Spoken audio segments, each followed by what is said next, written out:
Hey world, I'm Matt Pierce with MattPierceGameCalls.com. That's www.MattPierceGameCalls.com.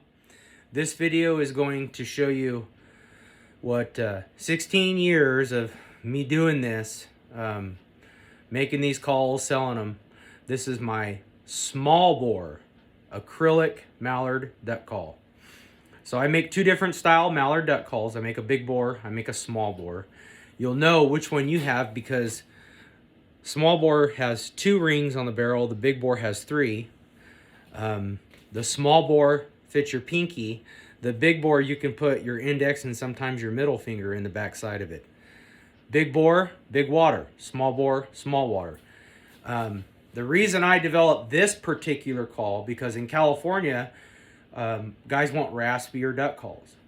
My big bore mallard duck call is more for tone, for volume. The small bore call is more for rasp and, you know, maybe finishing birds into the decoys with less air. I built a ton of these calls for guys like with COPD, chronic lung disorders, older guys that have always struggled blowing duck calls. They're really, really easy to blow. So the first tip I always give guys, whether it be a duck call or a mallard call or a speckled belly goose call or a honker call, the tip of your tongue should be pushing into the bottom row of your teeth in your mouth. So you never move the tip of your tongue. This duck call, the way it's in every duck call, for the way they're built, that reed is going to move exactly how you move your tongue.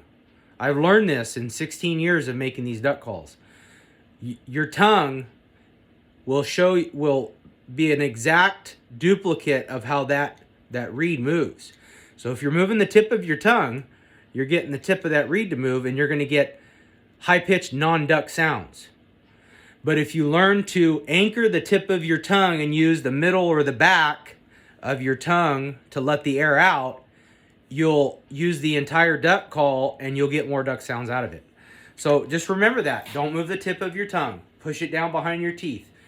The word that I always use, whether I'm blowing a mallard call, it doesn't matter, small bore or big bore, or a speckled belly goose call, is hick. H-I-K. Okay? H-I-K.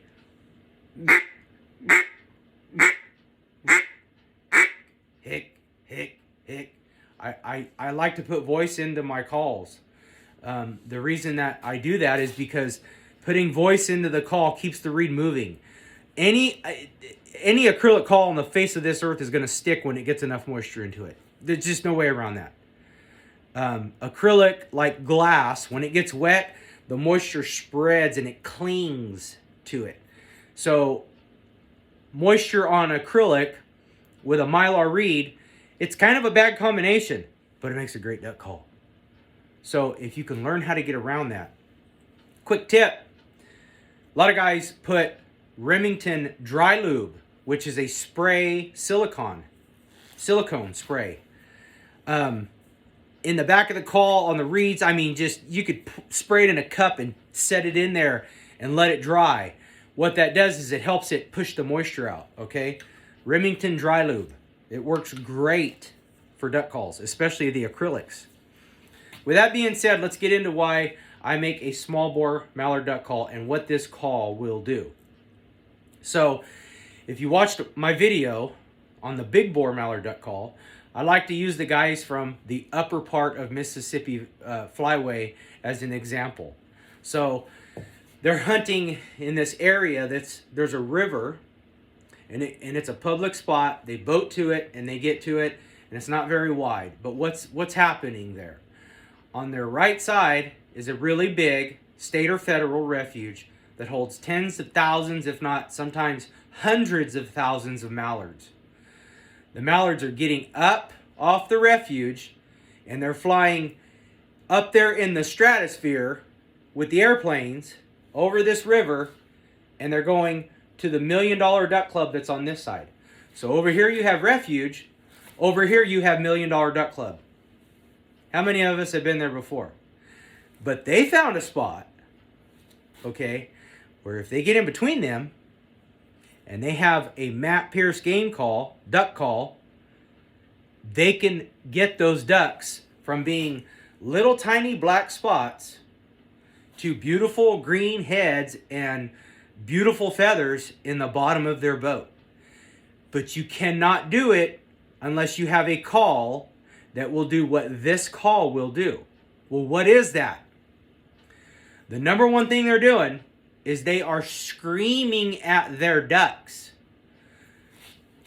A single reed call, most duck calls on the market today will not do what this call will do, what my big bore or small bore duck calls will do. The big bore does it with less rasp, the small bore does it with more rasp, okay? So let's get in the boat with them. Let's get in the boat with them. We're in the boat. We're in right below Canada, right on the Mississippi River, this little tributary. Got a refuge on our right. Got $1 million duck club on our left. Man, them ducks are way up there. What am I going to do? I'm going to scream at them.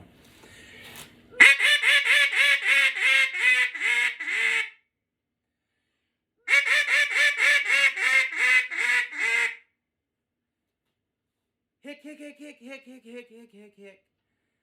And the best way I can explain the cadence, if I wanted something to remember, 1, 2, 3, 4, 5, 6, 7. 1, 2, 3, 4, 5, 6, 7. 1, 2, 3, 4, 5, 6, 7.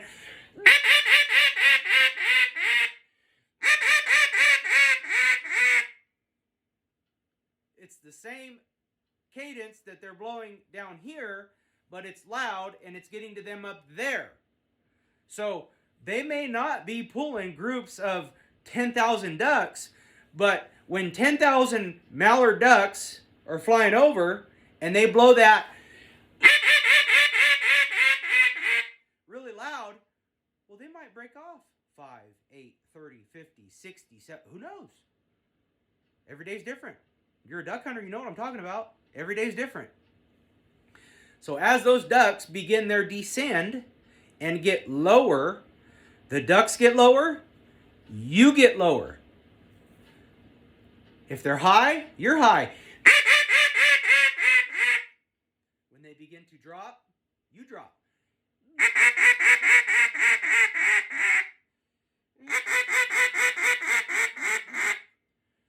And as they get lower, you get lower.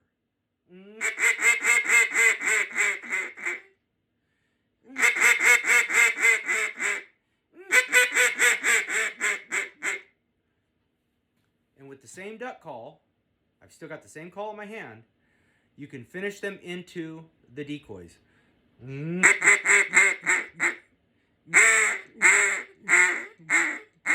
That's a hen on the water. There's only 3 things that I do when I mallard duck call. I scream at them, whether it's high or low, or I give them the hen on the water, which is not a loud, excited comeback. 1, 2, 3, 4, 5, 6, 7. 1, 2, 3, 4, 5, 6. No, a hen on the water when they're down and they're going to land over there, and I want them to land there. 1, 2, 3, 4, 5. Or 1, 2, 3, 4.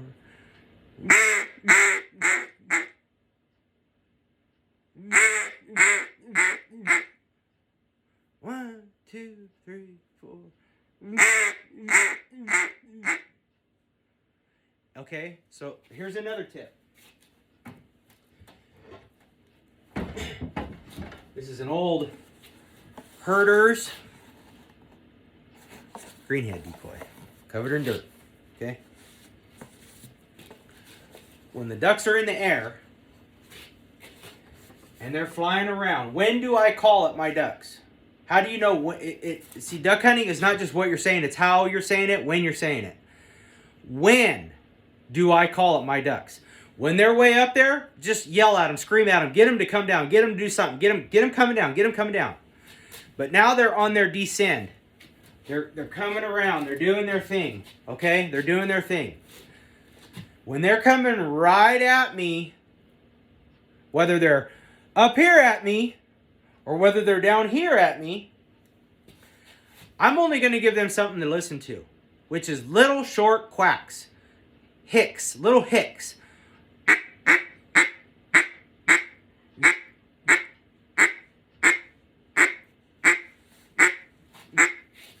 Something that they can key in on and come to you.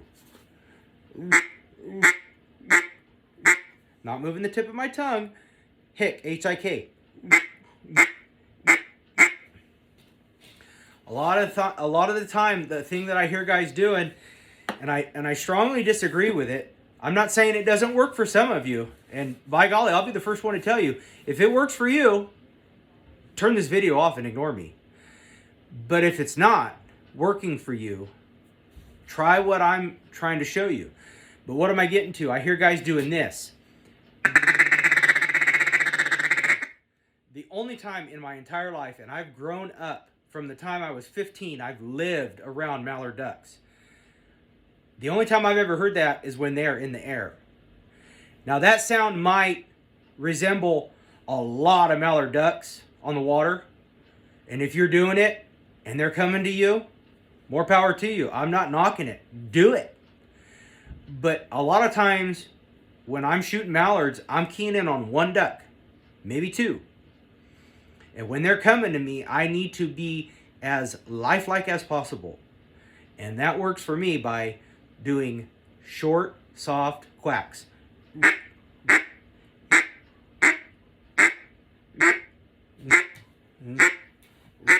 Okay? When do I get excited? When they're at an angle. You see that? Now they're straight at me. Now they're away from me. Now they're in an angle. That's when I do my excited comeback call. 1, 2, 3, 4, 5, 6, 7. I get a response. They come to me.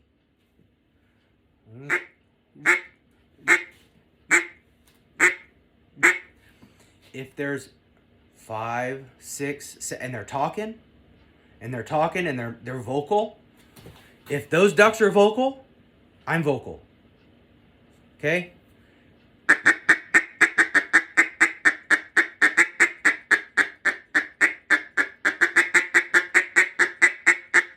Okay? More ducks, more sound. If they're making noise.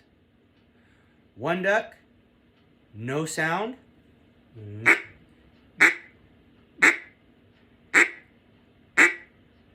Here's another tip.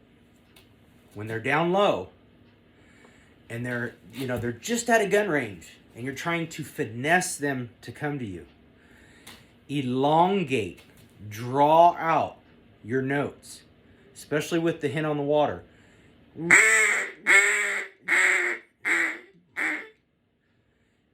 It shows a very content, happy duck. The more comfortable they are, the more noise they make. That's every duck in the world. Mallard, pintail, widgeon, teal. The more happy, comfortable, content they are, the more noise they make. It's like you and me. What's it like around your dinner table? Man, we're having a good time. Good food. Conversation. We're talking. Ducks are the same way. The Almighty has made them to be that way. Okay? So like I said, when that duck is coming straight at me, soft, subtle quacks. Okay? Maybe he decides he's going to get away from me. And he's going away like this. Excited. Oh, you're missing something. Where are you going? Don't move the tip of your tongue. Hick, H-I-K. 1, 2, 3, 4, 5, 6, 7.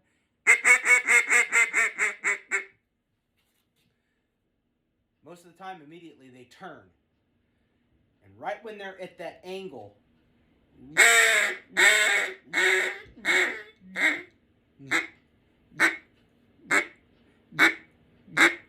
okay? That's the best I can do, guys. I'm real simple when it comes to my duck calling, okay? And it works. It works really well.